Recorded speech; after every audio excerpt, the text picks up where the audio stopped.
Romanos 7, a partir do verso 7, nós vamos estar meditando hoje até o verso 25 da palavra do Senhor.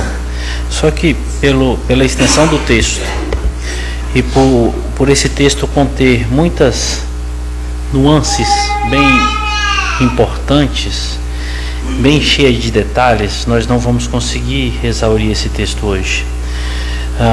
Eu quero conseguir tentar caminhar com vocês até o verso 13. Por ser uma parte menor, vamos ler aqui o texto, que vai do verso 7 ao verso 13. Diz assim a palavra do Senhor, olhem aí. Que diremos, pois? É a lei pecado? De maneira nenhuma. Mas eu não teria conhecido o pecado, senão por intermédio da lei. Pois não teria conhecido a cobiça, se a lei não dissera, não cobiçarás. Mas o pecado, tomando ocasião pelo mandamento, despertou em mim toda sorte de concupiscência, porque sem lei está morto o pecado. Outrora, sem a lei, eu vivia, mas sobrevindo o preceito, reviveu o pecado e eu morri. E o mandamento que me fora para a vida, verifiquei que este mesmo se me tornou para a morte. Porque o pecado, prevalecendo-se do mandamento, pelo mesmo mandamento me enganou e me matou. Por conseguinte, a lei é santa e o mandamento santo e justo e bom. Acaso o bom se me tornou em morte? De modo nenhum, pelo contrário.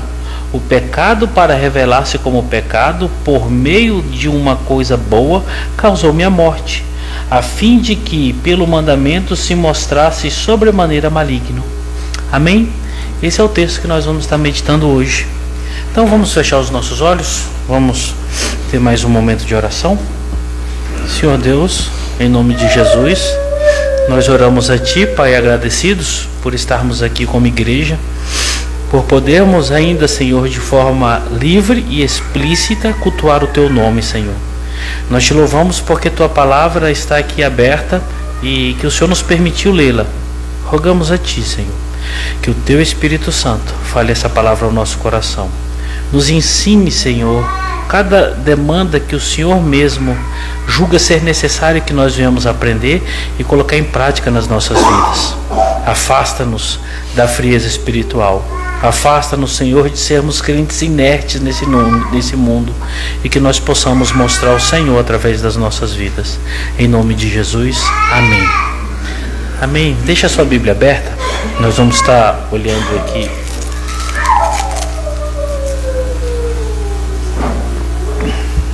Meus irmãos, agora nós vamos para a segunda parte aqui do capítulo 7. Domingo passado, nós tivemos a oportunidade de meditar aqui no capítulo 7 também, só que nós vimos do verso 1 ao verso 6. E hoje nós vamos ver demandas em que Paulo continua tratando sobre os aspectos da lei, e demandas tão importantes quanto, e que são tão minuciosas quanto aquelas que nós vimos domingo passado. Por isso, para que a gente possa dar uma olhada um pouquinho do que nós vimos no domingo passado e entrarmos aqui no que nós vamos ver hoje, eu vou simplesmente fazer um esboço para que nós possamos rememorar o que nós vimos domingo passado e a gente entrar no conteúdo de hoje. Olha só, a primeira parte, que foi domingo passado, aí olha para a sua Bíblia aí, lá na primeira parte, no capítulo 7, lá a partir do verso 1, Paulo de cara apresenta o homem e a lei. Paulo vai falar sobre a temporalidade e a influência que a lei exerce sobre todo o homem. No verso 1, e não só no verso 1, mas no todo que Paulo está ministrando aqui a essa igreja, Paulo deixa de forma clara a seguinte informação: do dia do nascimento do homem até a sua morte, o homem está debaixo da lei. Não tem como ele correr dela. Nós crentes estamos debaixo da lei da seguinte forma: debaixo da instrução e do ensino da lei.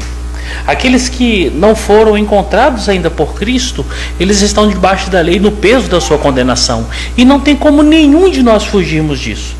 O que nos traz paz nesse entendimento é que existe uma bifurcação aqui diante dessa verdade, a qual o apóstolo Paulo está ministrando para essa igreja. Algumas pessoas, de forma errada, acreditamos nós, eles olham para o texto bíblico do Antigo Testamento, principalmente ali na lei, e falam assim: oh, isso tudo aqui caducou, já não tem valor nenhum mais, porque Cristo se fez carne, cumpriu toda a lei, morreu e está ressurreto ao lado do Pai. O Antigo Testamento já não tem mais valor nenhum para a igreja. Tem pessoas que dizem isso. No nosso ponto de vista, está totalmente errado. A lei do Senhor, ela serve e ela é totalmente vigente para nós na perspectiva do ensino, da instrução. É o âmago dessa lei que nos modela para que nós possamos entender quais são as vontades do Senhor e como se aplica essa vontade nos dias de hoje. Então a lei é totalmente vigente, não vigente na perspectiva condenatória. Por exemplo, quando você não está em Cristo, você ainda continua sendo escravo do pecado e você continua estando debaixo da vigência condenatória da lei. Porque a lei vai continuar dizendo de forma irretorquível: não adulterarás. E quem está adulterando está pecando contra Deus. E a Bíblia fala assim que o salário do pecado é a morte. A lei está apontando de forma inflexível, está mostrando o pecado, está mostrando a condição eterna dessa pessoa.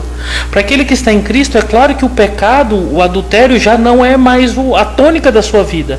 Mas ele sabe que ele não está mais debaixo da condenação da lei, mas da graça do Senhor Jesus. Onde que nós vamos encontrar isso? Quando Paulo vai fazer a exemplificação aqui no verso 2 e no verso 3. Paulo pega aí no verso 2 e no verso 3, ele dá o exemplo da vigência do casamento. Ele fala que uma mulher está casada com o marido, enquanto o marido viver, ela não pode contrair outras núpcias, porque está presa pela vigência do matrimônio. Mas Paulo diz que, havendo o marido morrido, ela está livre para contrair outro relacionamento. Aqui Paulo está prefigurando da seguinte forma: a esposa é a igreja, o marido é a lei. Enquanto essa esposa estiver ali entranhada com a lei, não conhecendo o Senhor, ela está presa pelo jugo da lei. Mas o marido morrendo, a lei morrendo, não tem como mais você se manter preso nesse relacionamento. Aí o que ele faz a partir de agora? A partir do verso 4 ao verso 6, ele começa a fazer as aplicações lógicas do que ele está ensinando desde o capítulo 5. O homem natural, escravo do pecado e condenado pela lei, até encontrar Cristo. O que é isso? Enquanto você não conhece o Senhor Jesus, você é escravo do pecado. O peso do pecado está sobre suas costas. Ele está sobre você, dominando e te apontando o caminho que você tem que seguir. Você não consegue ter forças para se desvencilhar da prática do pecado. E a lei todas as vezes vai olhar para você e apontar para você como um pecador e condenado diante de Deus. Agora olha esse detalhe: até encontrar-se com Cristo. Por quê? Porque quando nos encontramos com Cristo, novas criaturas nós somos. Tudo mudou. Aí onde antes de Cristo, sua natureza se dedicava à morte. E aqui Paulo vai usar uma figura de linguagem, uma palavra interessante. Ele é infrutífero para Deus. O ímpio é infrutífero para Deus. Ele não gera frutos para Deus. Ele só gera frutos para o pecado e consequentemente para a morte. Para a morte nessa vida, uma vida totalmente inútil ao Senhor Deus e uma morte eterna. Mas quando ele encontra Cristo, Paulo vai encerrar ali nessa primeira perícope dizendo assim: agora convertido, o novo homem é conduzido a frutificar para a vida. O que é isso? Nós olhamos direto para Gálatas capítulo 5 a partir do verso 22. Aí é onde o fruto do Espírito começa a transbordar na vida do crente: amor, paz, longanimidade, benignidade, perdão e diversas outras características e atributos que só se manifestam na vida do crente. O que isso significa? Nós, crentes em Jesus, não estamos mais sob o peso da condenação da lei. Qual a função da lei para nós, igreja, para nós crentes nos dias de hoje? Ela é um instrumento modelador da parte de Deus que nos instrui a vontade santa de Deus e como que o crente deve viver os seus dias de vida. Ok, meus irmãos? Isso foi o que nós vimos no domingo passado. Hoje, a partir desse domingo, nós entramos aqui do verso 7 e vamos concluir no próximo domingo, se assim Deus permitir, até o verso 25. Essa, meus irmãos, é uma das partes da Bíblia mais duras, uma das partes da Bíblia mais dura. Por quê? Porque é nessa parte da Bíblia que revela a depravação total. Aqui, quando você olha para essa parte da Bíblia, você olha para a realidade do homem. Aquilo que eu não quero fazer, eu faço. Aquilo que eu quero fazer, eu não dou conta. Olha, desventurado o homem que eu sou. Porque no que depende de mim, eu não dou conta de fazer nada do que agrada a Deus. Essa é a realidade do homem. E Paulo está mostrando aqui de forma clara, como se fosse água. Não tem como o homem se desvencilhar disso. Sabe qual é o resumo máximo aqui do capítulo 7? Se não for o Espírito Santo, meus irmãos, nenhum de nós estaríamos aqui. Se não fosse uma eleição que aconteceu antes da fundação do mundo, em que um dia ele interviu na nossa história e que ele vai concluir a boa obra que ele começou, nós estaríamos fazendo todas as delícias desse mundo e mais, todas as aberrações desse mundo, porque aqui dentro só tem mal. Aqui dentro só tem mal. O capítulo 7, Paulo escracha o ser humano dizendo assim: esses são vocês, totalmente incapacitados de glorificar, de ouvir e de se relacionarem com Deus. Eu elenquei aqui, meus irmãos, 5 pontos para que nós pudéssemos ter uma introdução, para que nós entendêssemos um pouquinho do capítulo 7, para que nós pudéssemos entrar ali de forma mais comedida, de forma um pouco mais demorada e um pouco mais ponderada, porque o capítulo 7 tem alguns pontos bem delicados. Olha só, o primeiro ponto que eu quero falar para vocês é que Paulo irá exaurir a questão da lei aqui, demonstrando a função e a importância. Paulo agora vai exaurir aquilo que ele começou lá no capítulo 5, fechando aquilo que ele acredita ser necessário para mostrar para a sua comunidade leitora qual a função da lei, por que ela é importante e como que a partir do conhecimento dessa carta, como que esses irmãos ali em Roma deveriam viver. Engraçado, as pessoas nos dias de hoje imaginam naquela época a bifurcação era muito maior, porque naquela época tudo era muito novo. As pessoas ainda estavam vindo de um judaísmo muito mais forte, vindo de um fato que era explícito para todos aqueles que estavam em Jerusalém, que foi a morte de Jesus. Tudo ainda era muito novo, mesmo sabendo que aqui nós estamos algumas décadas que se passaram, mas tudo era muito forte, tudo era muito frequente, estava tudo muito fresco, as informações estavam muito claras. Hoje nós temos essa luta, hoje nós temos umas bifurcações que você fala: meu Deus do céu, onde que nós estamos? Você vê pessoas pegando a Bíblia Sagrada e fazendo cada proposição, você olha assim e fala: da onde que esse rapaz tirou isso?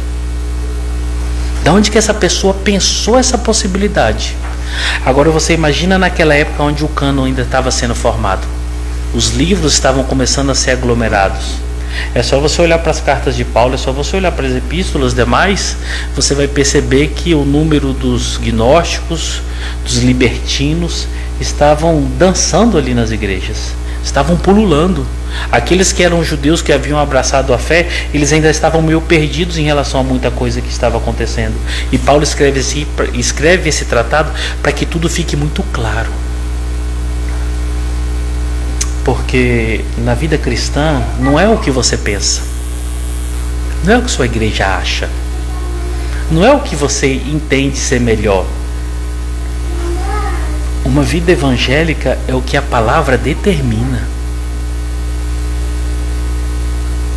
Eu acredito que isso aqui é melhor para nós. Eu acredito que aquilo que o fulano falou é melhor para nós. Eu acredito que a igreja tal fala tal coisa que é melhor. Não, meus irmãos, o que é melhor não, o que é exigido de nós é a palavra. Por isso que Paulo se dedica tanto a escrever o texto e ser tão meticuloso no que ele vai informar, no que ele vai exigir, no que ele vai pontuar, que ele não dá brecha para que os irmãos comecem a questionar determinadas demandas. Eu falei com vocês sobre ali, quando Paulo fala da perspectiva da liberdade, sobre o entendimento da graça superabundar o pecado. Paulo começou no capítulo 5, no verso 20, falando sobre isso.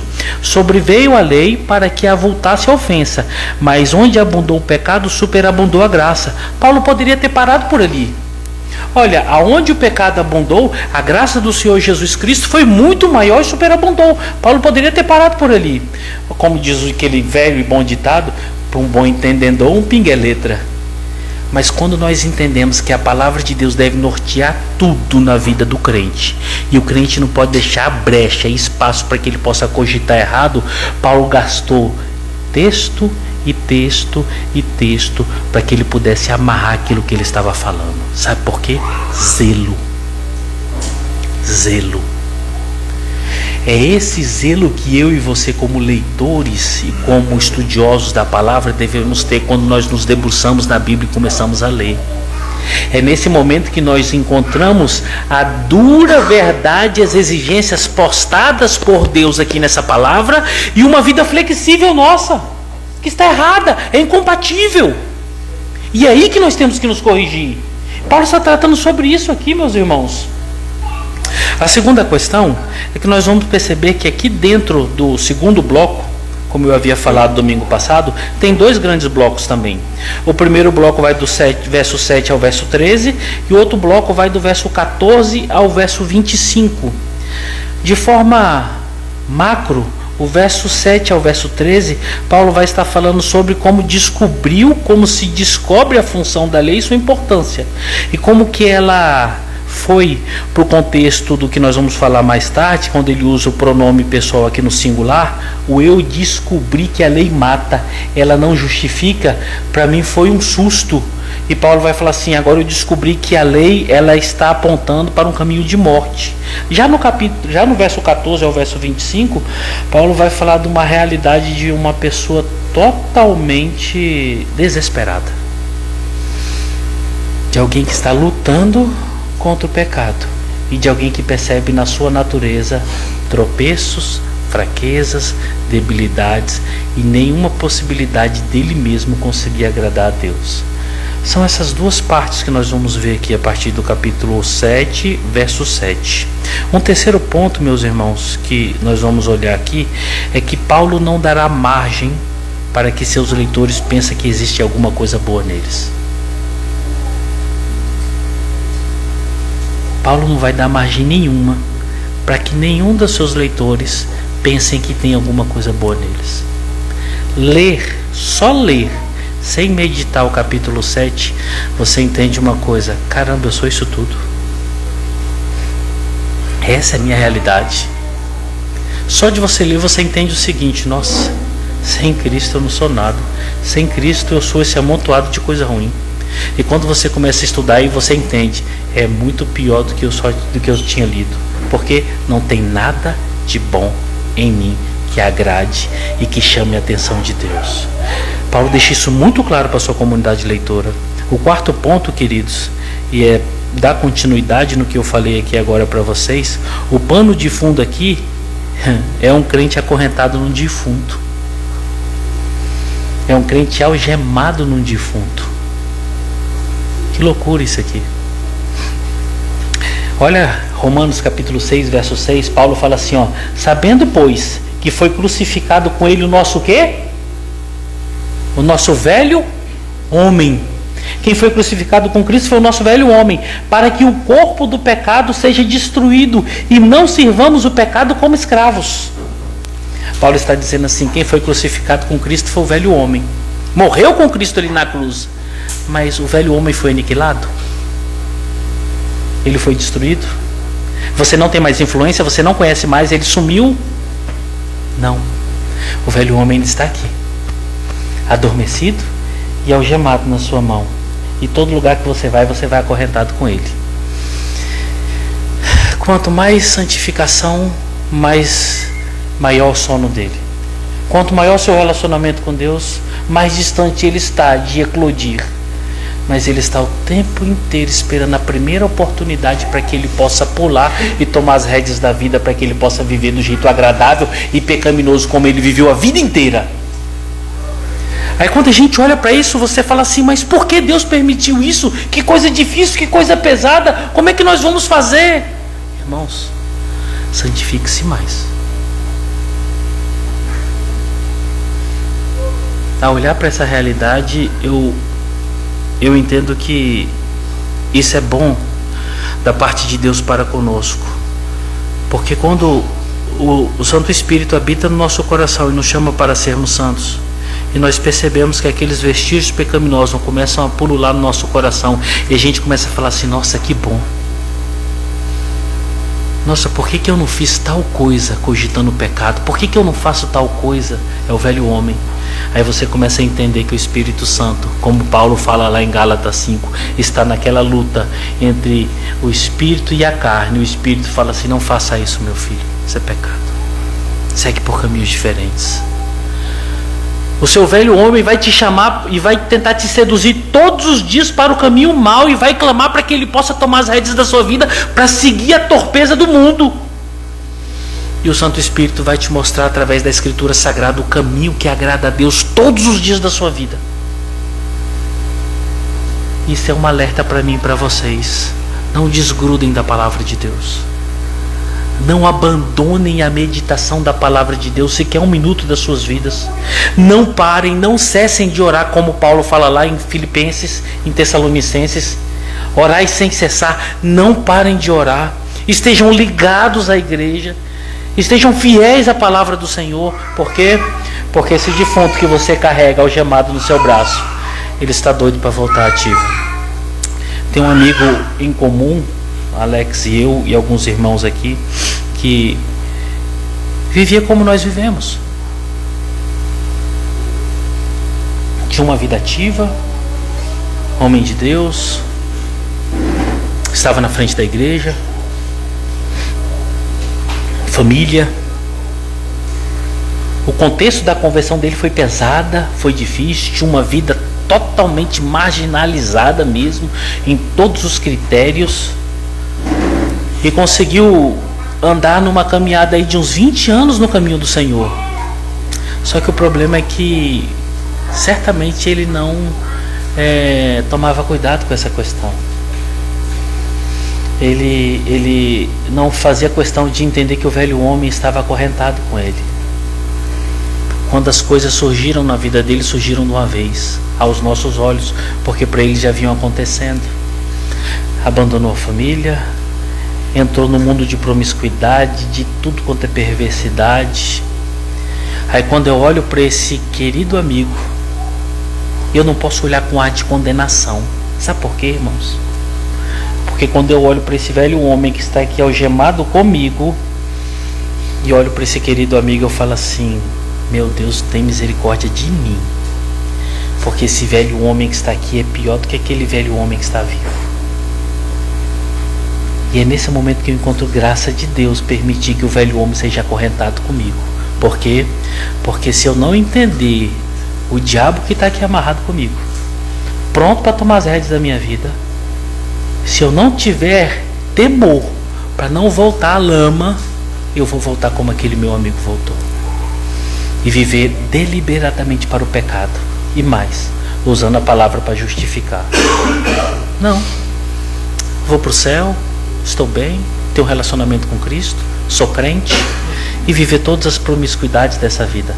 Paulo está dizendo aqui de forma categórica: não existe nada de bom em vocês. Tudo é graça, tudo é Cristo. E mais, existe um velho homem que está aí, é o mal que habita em mim, que pode tomar as rédeas a qualquer momento da sua vida. Então santificai-vos, sejam prudentes, sejam santos, não deem brecha, não brinquem com o pecado. E por último, meus irmãos, não menos importante por estar por último, mas é uma questão que deve ser detalhada aqui por nós, é o grande debate do capítulo 7. O capítulo 7 tem um debate enorme e de séculos. Qual é esse debate? Olha aí na Bíblia de vocês, vocês vão perceber que Paulo aqui, a partir do verso 7 em diante, ele vai colocar o pronome aqui sempre, o pronome pessoal sempre na primeira pessoa, no singular, eu. Olha aí, verso 7 ele fala assim: eu não conheceria o pecado. Verso 8 ele fala assim: mas o pecado, tomando a ocasião pelo mandamento, despertou em mim toda sorte de concupiscência. Verso 9: outrora sem a lei eu vivia, mas sobrevindo o preceito, reviveu o pecado e eu morri. Verso 15: porque nem mesmo compreendo o meu próprio modo de agir, pois não faço o que eu prefiro, e sim o que detesto. Aqui tem um debate enorme. Por que é enorme? Porque quando você olha Paulo falando isso aqui, você percebe que a situação dessa pessoa que está sendo exemplificada na condição de reconhecimento, debilidade, desventurança e pecado é uma pessoa totalmente perdida. E aí o questionamento é: caramba, isso aqui é Paulo? Será que Paulo é isso tudo? Por causa disso, os pesquisadores debruçaram nesse pessoal singular e travaram um debate. Tem esse debate até o dia de hoje, e até o dia de hoje não tem consenso. Por quê? A primeira possibilidade é que seja Paulo, falando dele mesmo. Só que aqui você vai perceber que ele vai falar que era alguém que vivia sem lei. E quando você olha para Paulo, para a vida dele, por ter nascido no lar farisaico, por ter sido um fariseu, que momento da vida dele ele pode ter se vivido sem lei? E aí vão fazer conjecturas. Foi antes do Mar Mitzvah, que é o momento em que o judeu se apresenta, ali com 13 anos, para ser sabatinado. É impossível ter sido esse momento. Acredita-se que pode ter acontecido depois, mas por ele estar na casa de fariseus, é impossível disso acontecer. Acredita-se que foi no momento antes da conversão dele. Alguns conjecturam que no momento em que ele presenciou o apedrejamento de Estevão, depois vocês leiam Atos capítulo 8, provavelmente aquele sermão de Estevão foi impactante a tal ponto que desestruturou a fé de Paulo.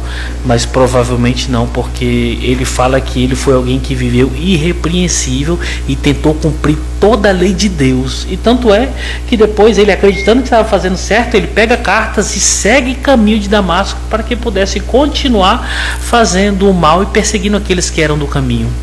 Outros acreditam que foi pouco tempo depois da sua conversão, e outros acreditam que era aquele momento. Quando nós olhamos para a realidade da vida de Paulo e a realidade dessa pessoa aqui do capítulo 7, é impossível nós aceitarmos que era Paulo assim nessa situação. Por quê? Porque Paulo nessa situação, naquele momento, era impossível ele estar escrevendo sobre isso. Porque aqui ele só está encontrando mazela e vê essa mazela o tempo inteiro. E as realidades da lei não bate com a realidade do que está sendo narrado e a realidade de vida dele. Existe uma outra parte da teologia que abre o leque, fala assim: não, Paulo está falando de Adão. Por quê? Adão, ele não tinha lei, mas em um determinado momento Deus estabeleceu lei para ele lá no Gênesis 2, se não me foge de memória, verso 16 e 17 ou 15 e 16.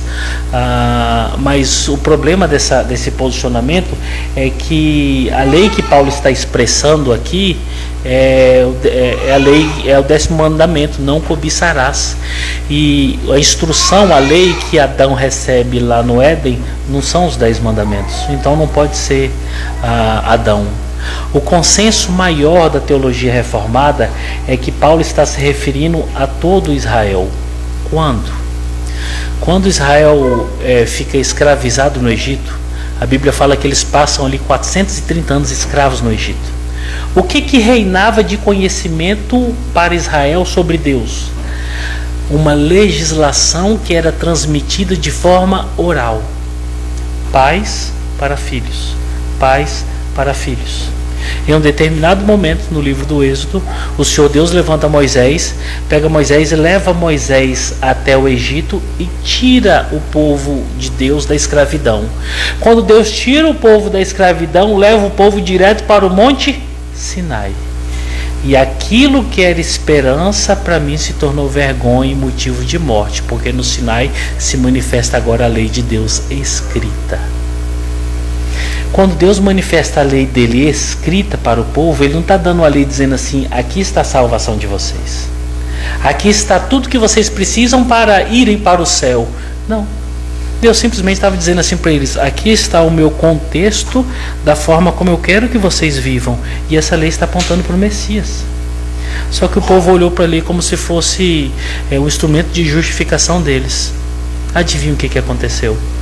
No cotidiano de vida eles perceberam que não, porque a lei manifestava e ministrava morte. Você pecou? Morte. Você errou? Morte. Eles falavam: puxa vida, aquilo que nós esperávamos e temos agora em mão está nos matando. E é o que Paulo vai transcorrer aqui no capítulo 7. O que isso significa? A lei, ela simplesmente aponta para o entendimento que modele a sua vida para a vontade de Deus. Existe esperança no Messias, não na lei. A lei é boa, santa e justa, porque ela foi feita por um Deus bom, santo e justo. E a vontade que Ele tem para que vocês vivam de forma boa, sejam justos e sejam bons. Esse é o cenário que nos espera aqui no capítulo 7. E eu quero começar com vocês a partir do verso 1. E aqui no verso 1, Paulo vai falar sobre a necessidade de entendimento. Lembra que eu falei bem aqui no iniciozinho da característica de Paulo ser alguém que escreve minucioso e faz questão de amarrar as coisas que ele está escrevendo? Porque ele entende, ele sabe que nós como crentes e a sua comunidade leitora necessita de entendimento, claro, para que possa fazer o que é certo. Então vamos fazer a leitura novamente aqui do verso 7, não é do verso 1, do verso 7. Verso 7 diz assim: que diremos, pois? É a lei pecado? De modo nenhum. Mas eu não teria conhecido o pecado, senão por intermédio da lei. Pois não teria eu conhecido a cobiça, se a lei não dissera, não cobiçarás. Nesse verso 1, tem 3 pontos, 3 verdades de ensino que nós devemos nos deter aqui, para que nós possamos entender essa necessidade de entendimento. A primeira delas é essa, meus irmãos: a lei é a vontade de Deus. O que Deus escreveu é a sua vontade para o seu povo. É como se Deus estivesse se apresentando para esse povo e dizendo assim: olha, aqui estou eu e minha vontade. A minha vontade me apresenta para vocês. Muito prazer, eu sou.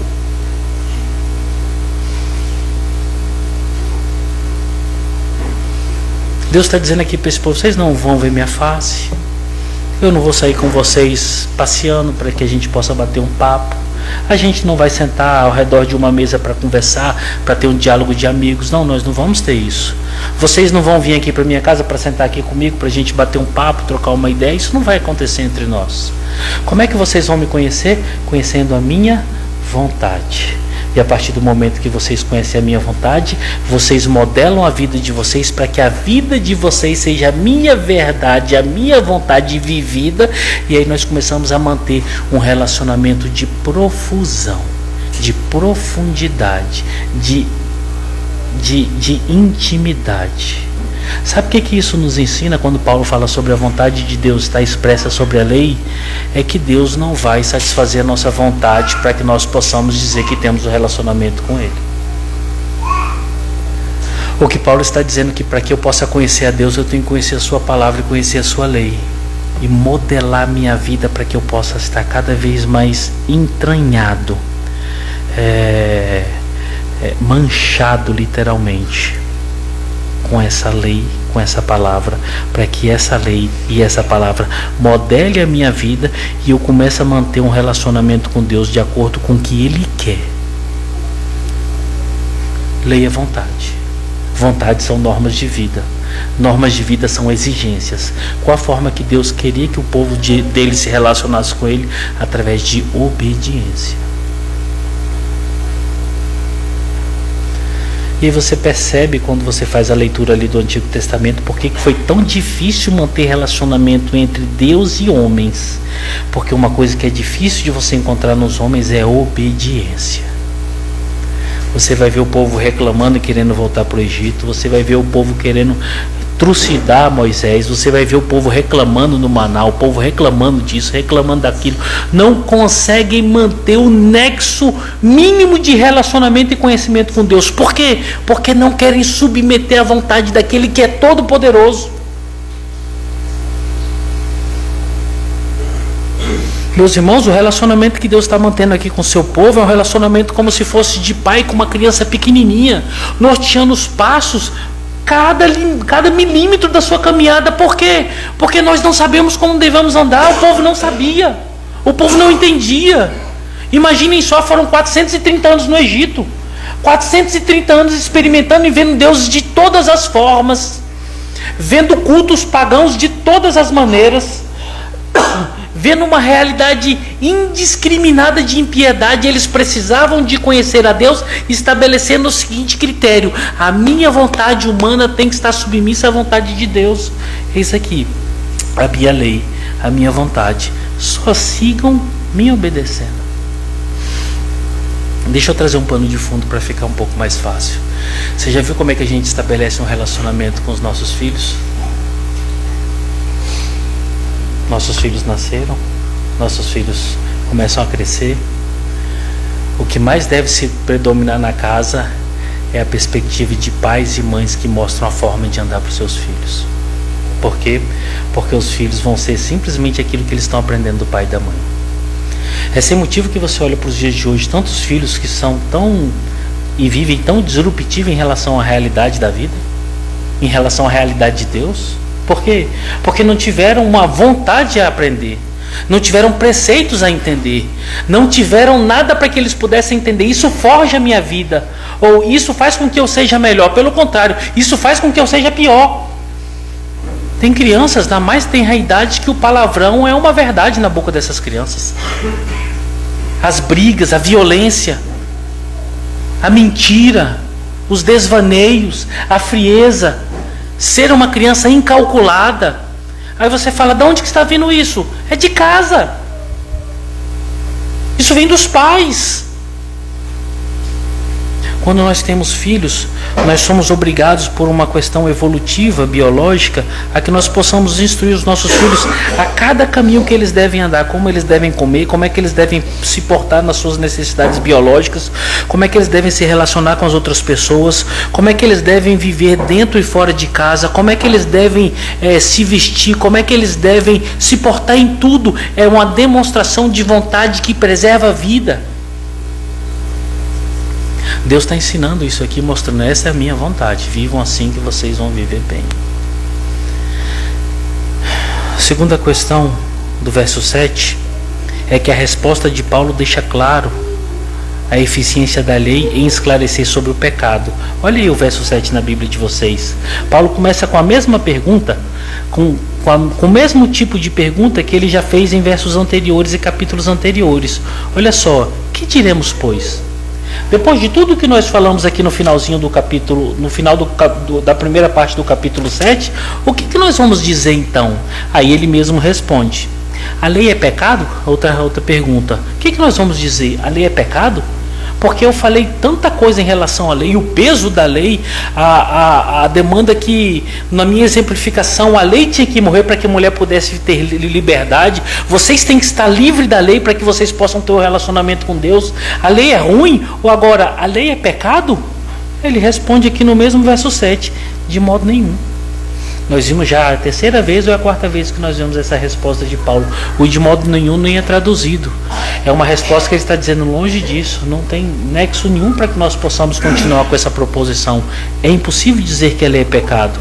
Por que de forma nenhuma?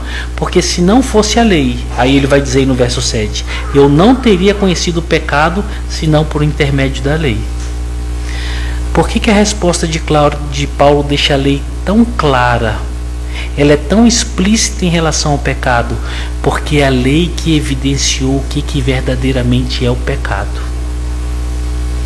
Se a nossa tradução está correta, se o nosso entendimento reformado está correto, que aponta para o povo de Deus saindo do Egito, entrando ali, chegando no Monte Sinai, encontrando a lei, e agora a lei está escrita, e ela está apontando de forma agora escrita a vontade de Deus e dizendo o que é o pecado, agora o povo está ciente, não só pela sua consciência, mas pela verdade escrita de Deus. Porque antigamente eram suas consciências que eram passadas de pai para filho, mas agora de forma poderosa, extraordinária e majestosa, existe uma lei escrita. E essa lei diz assim: não cobiçarás. E Paulo fala assim: agora eles sabem o que é não cobiçar de verdade. Por quê? Porque Deus escreveu e deixou patente para eles.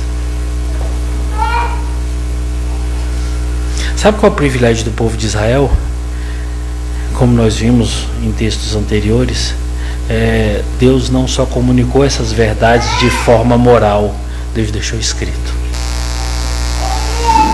Ou seja, a vontade de Deus está clara e evidente para o seu povo: não cobiçarás. Se não fosse isso, eu não teria essa certeza. Sabe o que Paulo está querendo dizer? E eu posso tentar aproximar aqui. É como se Deus estivesse falando assim: eu não vou deixar vocês cegos naquilo que me chama a ira.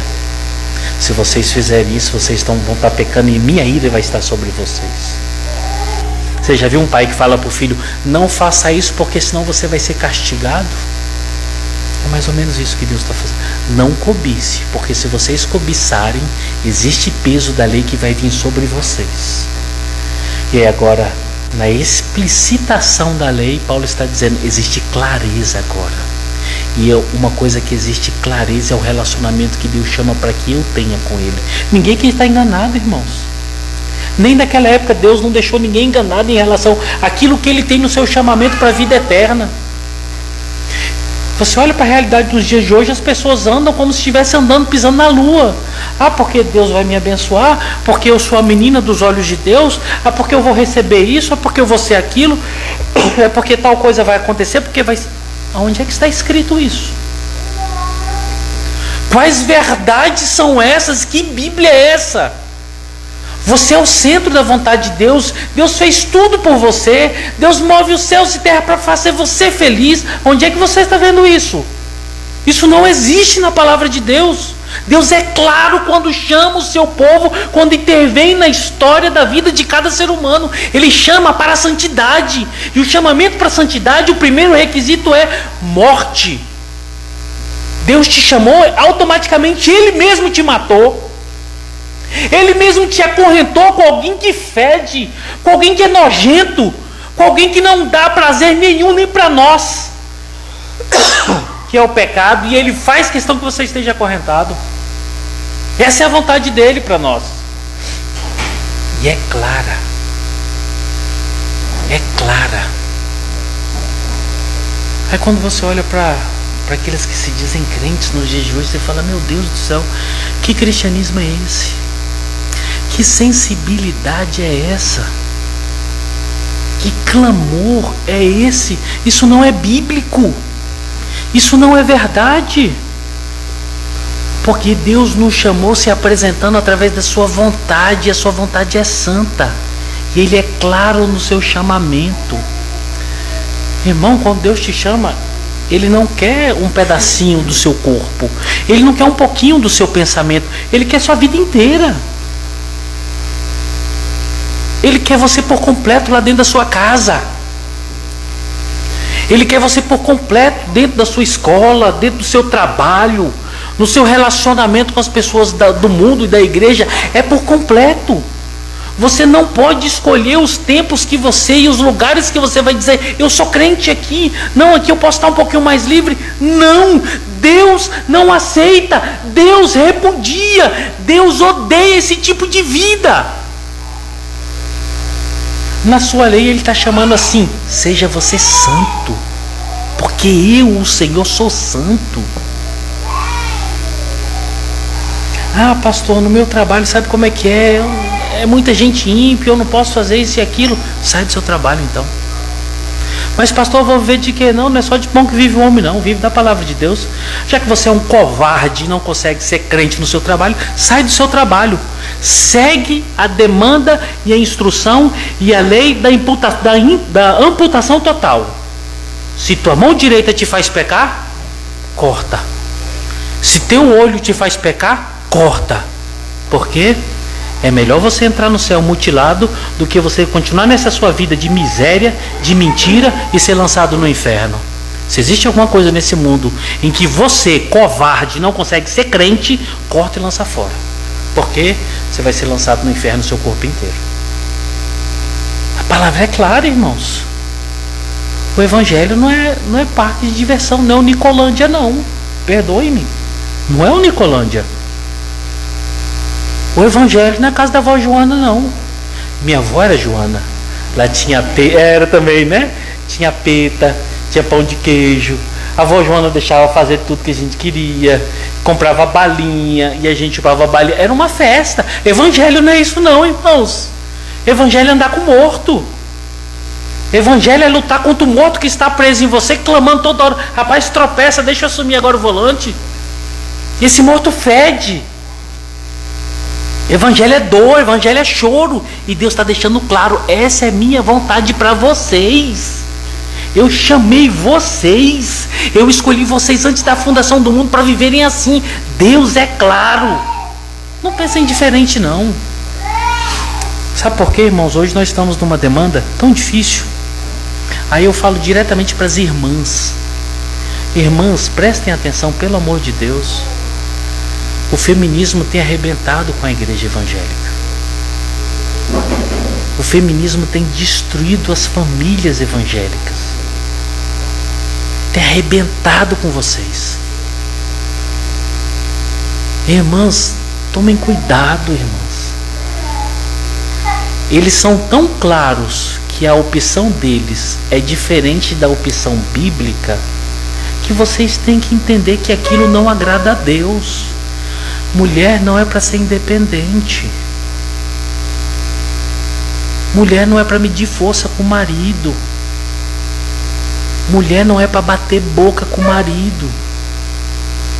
Mulher não é para ser cobiçada e desejada para que a autoestima esteja lá em cima. Irmãs, isso é incompatível com a Escritura. Tem que chover pétalas de rosa. Tem que colocar um tapete vermelho. Irmãs, isso não é bíblico. Tem que fazer o quê? Aquela que canta? A serenata. Tem que fazer. Irmãos, isso não é bíblico. Pode fazer? Pode. O Caio, por exemplo, com essa vozeirão dele fazendo a serenata é uma coisa. Imagina eu fazendo serenata. Vai vir um balde de água fria ali de cima, não tem como. Pode fazer? Pode. Mas isso não é exigência bíblica, irmãs. Por causa disso, irmãs, é a palavra. O seu marido, a Bíblia ensina e obriga o seu marido a ser o sacerdote da sua casa. O sacerdote tem muito mais valor do que um galã. Porque o sacerdote tem que dar a vida dele para você, por você. O sacerdote tem que morrer. O sacerdote tem que se virar carregando o peso do trabalho, do suor, da exaustão do dia, das injustiças da vida, para que ele possa levar suprimento para casa. O sacerdote tem que aguentar as pancadas dessa vida para que ele possa dar conforto, entre aspas, para a família. Isso tem que ser claro e evidente. O sacerdote tem que ser bom, ele tem que revelar Cristo para vocês, irmãos. O sacerdote tem que ser um instrutor dentro da sua casa. É diferente, irmãos, o padrão é totalmente diferente. O seu marido, ele não é independente, ele depende do Senhor e vive um relacionamento profundo para a casa. Vocês não podem lutar para ter independência. Vocês têm que ser independentes do Senhor e naquilo que Deus tem colocado para conduzir a vida de vocês. Isso é claro, isso é bíblico. Isso é mais claro do que as águas do rio Tietê. Pelo amor de Deus, isso está acabando com as famílias da igreja evangélica. Isso está acabando com a igreja evangélica. Tem irmãs que agora são pastoras, irmãs que estão pregando, irmãs que estão desconstruindo até que os pastores maridos falam, elas vão lá e desconstroem. Você fala assim: meu Deus do céu, já não basta a infelicidade infernal dentro de casa, agora no púlpito essa louca desconstrói o que o marido está falando. Meus irmãos, isso é mais claro do que tudo. Isso é pecado.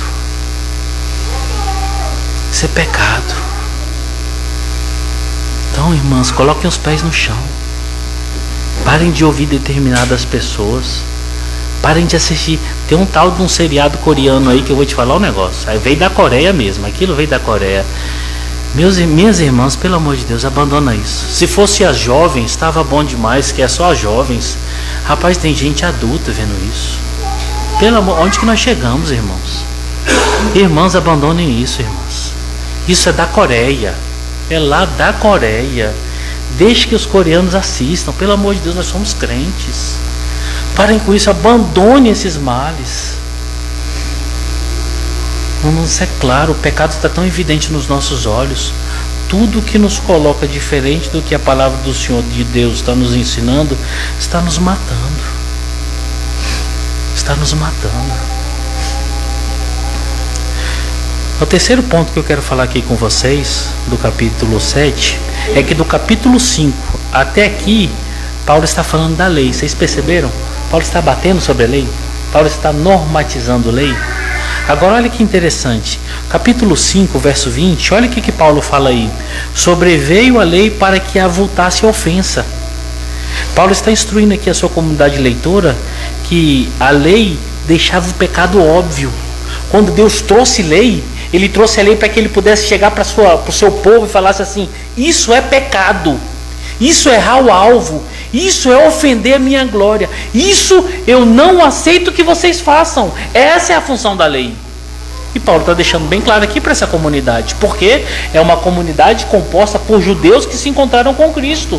E como nós lemos domingo passado, olha o que fala lá no 7:1: porventura ignorais, irmãos, pois falam aos que conhecem da lei. Domingo passado eu falei isso com vocês.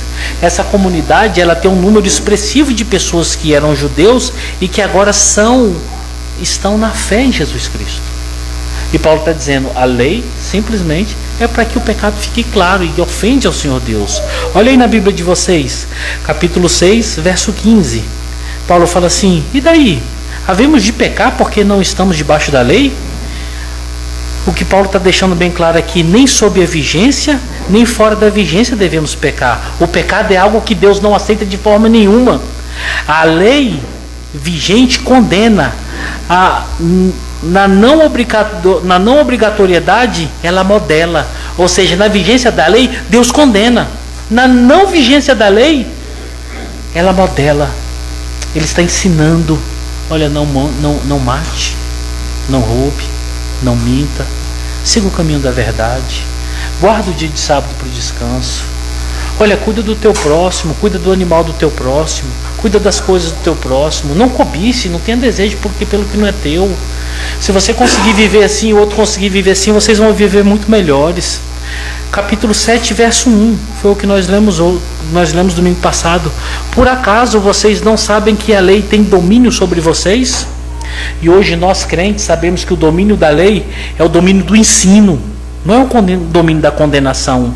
E por último, é o que nós estamos meditando hoje, 7:7.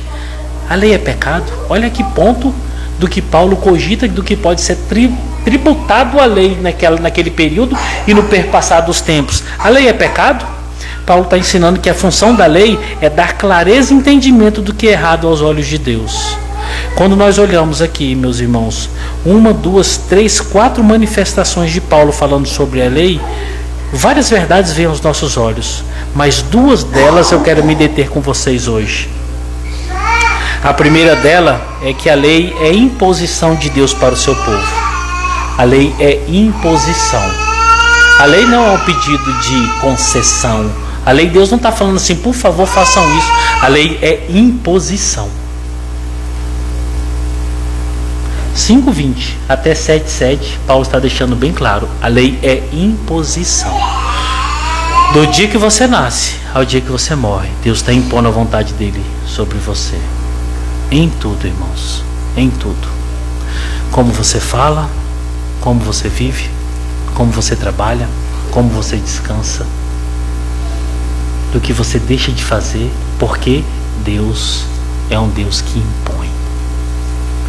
Quando a gente olha para essa verdade bíblica, a gente entra em contraste com algumas pessoas que falam algumas coisas do Senhor Deus. Eu acho que vocês já devem ter ouvido falar isso. Não, mas Deus é um Lorde. Deus é um gentleman, super educado.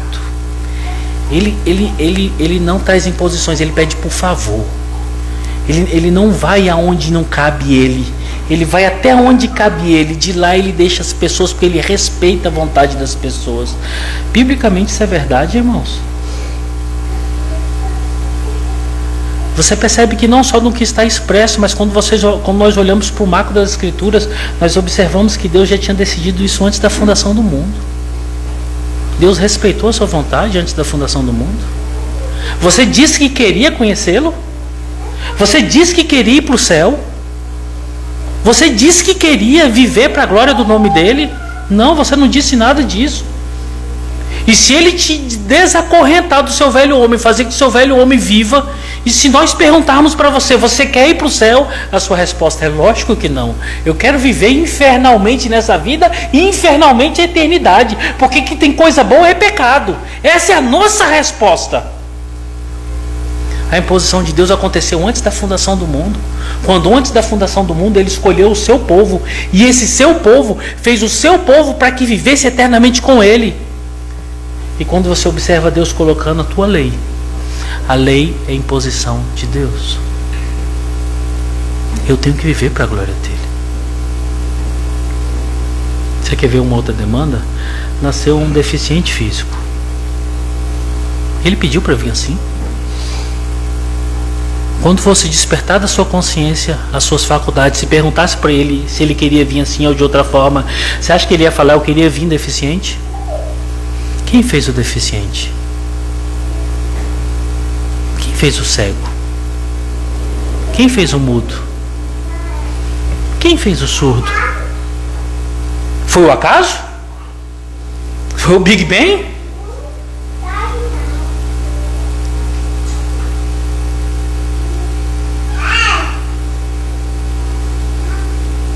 Deus está impondo a vontade dele o tempo inteiro.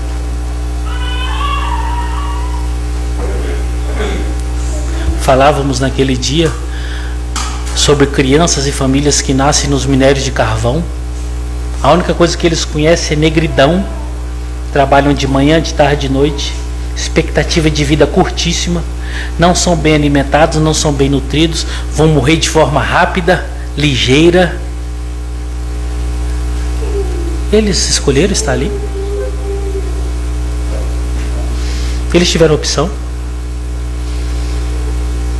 Se nós olharmos para as crianças que ainda eram inocentes no período do dilúvio, elas tiveram escolha? Elas puderam reclamar alguma coisa? Não, irmãos. Deus está impondo a sua vontade do início da criação até aqui. Eu acredito que cada um de nós já deve ter vivido o momento de ter perdido alguém muito querido. Deus perguntou para você se você queria que aquela pessoa morresse naquela hora. Um relacionamento tão gostoso. Não, irmãos. Deus está dizendo a história do primeiro, das primeiras células que formam até a última respiração, é tudo imposição de Deus. Ele não precisa pedir licença, porque Ele é o oleiro. Ele que forma o vaso de barro. Quando nós olhamos Paulo ensinando aqui para essa comunidade, nós entendemos o que? É a vontade de Deus que está acontecendo. É o que me assusta. É você ver os crentes nos dias de hoje. Ai, mas eu estou sofrendo tanto. Não sei por que eu estou passando por isso. Ai, mas eu estou sendo injustiçado. Ai, que mundo cruel. Você falou, ai, será que essa pessoa é crente? Ai, eu não aguento tanto constrangimento. Eu não aguento tanta dor. Ai, mas estou compreendendo. A vontade de Deus é boa, perfeita e agradável. O que você está passando? Dor. Aproveite o seu momento de dor. Enfermidade chegou? Não desperdice o seu câncer. As dores estão batendo na sua porta? Não desperdice os ensinos das dores. Foi quinta ou quarta-feira, a gente estava com o Gesiel no hospital. A família toda estava em Caldas Novas, tudo bem, tudo tranquilo, todo mundo sorrindo, todo mundo feliz. De repente veio uma onda de coriza, uma onda de dengue, arrebenta com todo mundo.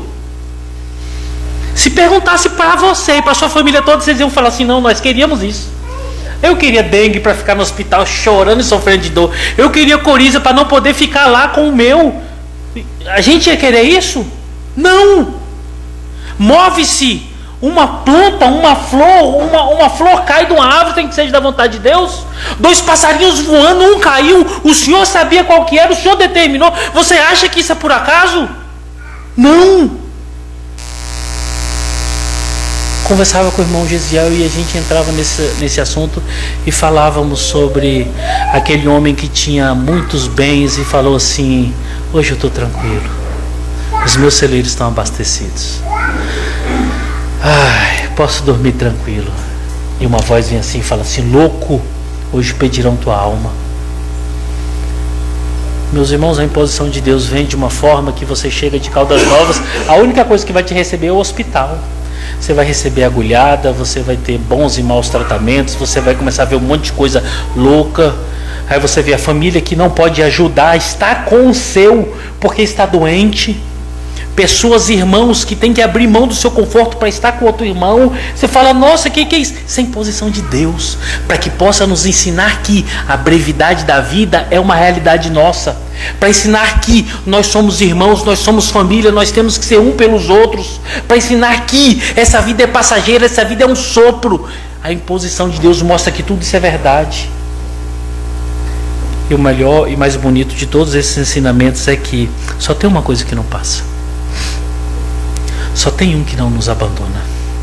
Só tem um que nunca vai ficar doente e que não vai poder nos acompanhar. Só tem um que nunca vai estar impossibilitado de estar conosco: o nosso Senhor Jesus Cristo.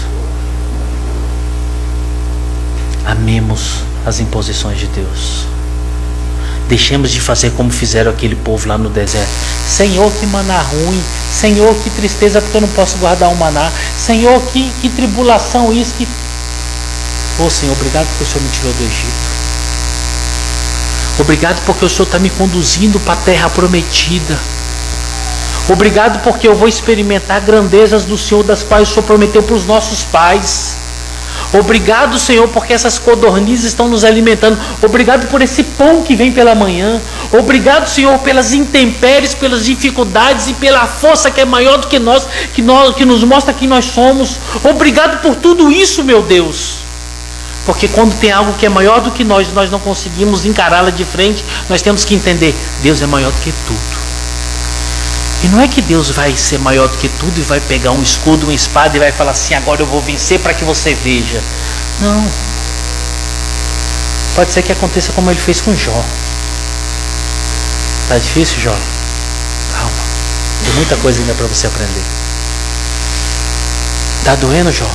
Calma, ainda tem muita coisa para você aprender. E você vai passar muito tempo padecendo para que você entenda que a imposição de Deus está trabalhando e moldando sua vida.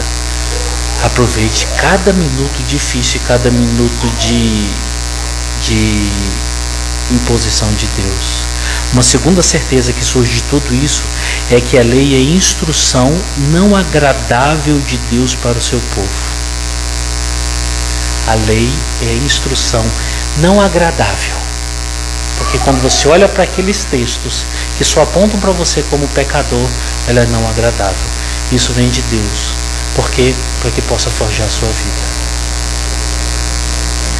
Vocês acham que aquele povo, quando saiu lá do Egito, eles queriam parar no Sinai para receber isso, ou eles queriam ir direto para a terra prometida? Você acha que quando vem um diagnóstico de alguma doença, você quer passar por todo o processo do tratamento? Alguém chega com uma pílula azul ou vermelha e fala assim: tome essa daqui. Você vai escolher a da cura. Quando entra um problema na sua casa, alguém fala assim: a solução é só isso aqui. Você vai fazer o que é a solução. Mas Deus é um Deus de longos tratamentos. O povo tem que aprender a viver primeiro para que ele possa entrar na terra e viver de forma agradável. Sabe o que é importante nessas duas certezas aqui? É que tanto a imposição como a instrução é chamamento à santidade. É por isso que é difícil. Nós não queremos ser santos. A santidade de Deus nos ofende. A santidade de Deus é difícil de nós aceitarmos. O velho homem grita mesmo morto. Enquanto toda vez que você tentar viver a sua vida santa, ele vai gritar. Ele vai parecer alguém que está no manicômio, vai gritar para que você pare com essa vida. Por isso que é difícil. Deus te chamou para ser santo. Deus não te chamou para você ser outra coisa. Deus te chamou para ser santo. É por isso que ele é claro no que ele está falando. Ele não está fazendo concessões. Ele não está pedindo por favor. Ele está dizendo: faça. Deixe de fazer. Seja santo.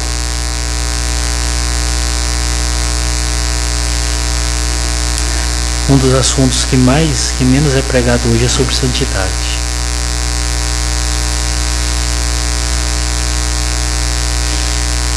Uma das coisas que menos se conversa dentro de casa é sobre santidade. O que menos você vê conversar nas rodas dos crentes é santidade. Porque santidade é uma ofensa para nós. Lembre-se, o Senhor Deus nos chamou para sermos santos. Santos e irrepreensíveis, que amam a palavra dele e vivem para ele todos os dias. Eu queria ter terminado pelo menos esses 13 versículos, mas ficamos no versículo 7. O que nós podemos aprender com o que nós vimos hoje, meus irmãos? Que Deus tem nos chamado e nos mostrado que a vontade dele é boa, perfeita e agradável. Que a lei dele forja e modela nossas vidas. E que todas as dificuldades dessa vida que nós estamos passando estão sob o controle dele. As imposições dele são bênçãos nas nossas vidas. E que nós, crentes, o que devemos fazer, o que devemos viver, é uma vida em santidade, porque fomos chamados para tal. Lembre-se, você foi chamado para ser santo. As irmãs que são novas, vocês foram chamadas para ser santas. A vida, o mundo que está cercando vocês é um mundo de destruição, de impiedade, de depravação explícita. As nossas crianças, pais, lutemos para que possamos instruir os nossos filhos com todo o intento do mundo. Porque saibam, escola, governo, maioria, boa parte das igrejas, boa parte dos letrados desse Brasil e do mundo estão trabalhando para que possam destruir os nossos filhos. Mas destruir como? Matando? Não. Deixando que aquilo que está no coração deles possa ficar explícito. Não, faz o que você quiser, filhinho. Quer trocar de sexo? Troca, você pode. E papai e mamãe não pode falar nada. Se falar, a gente prende seu pai e sua mãe. Você quer pular de um prédio pensando que você é um super-homem? Pula, você pode. Você quer desobedecer papai e mãe? Pode. Você não pode desobedecer a mim, Estado, mas papai e mamãe pode. Se eles falarem qualquer coisa, a gente prende eles. Papai e mamãe dá palmada? Não, de forma nenhuma. Se fizer isso, eu prendo papai e mamãe. Cuidemos dos nossos filhos, irmãos. Nossos filhos foram chamados para serem santos. Eles devem responder esse chamamento na limitação da idade deles todos os dias da vida deles. Maridos e esposas, vocês foram chamados para serem santos dentro do casamento, dentro do matrimônio, para que Cristo seja visto. Cuidemos disso todos os dias da nossa vida. Pelo amor de Deus, cuidemos disso, para que nós não venhamos nos perder. Lembre-se, esse não é um chamamento assim, venham por favor, preciso tanto de vocês, preciso tanto que vocês façam isso. Deus não nos chama assim. O chamado de Deus é convocação. Convocação a gente não pode recusar.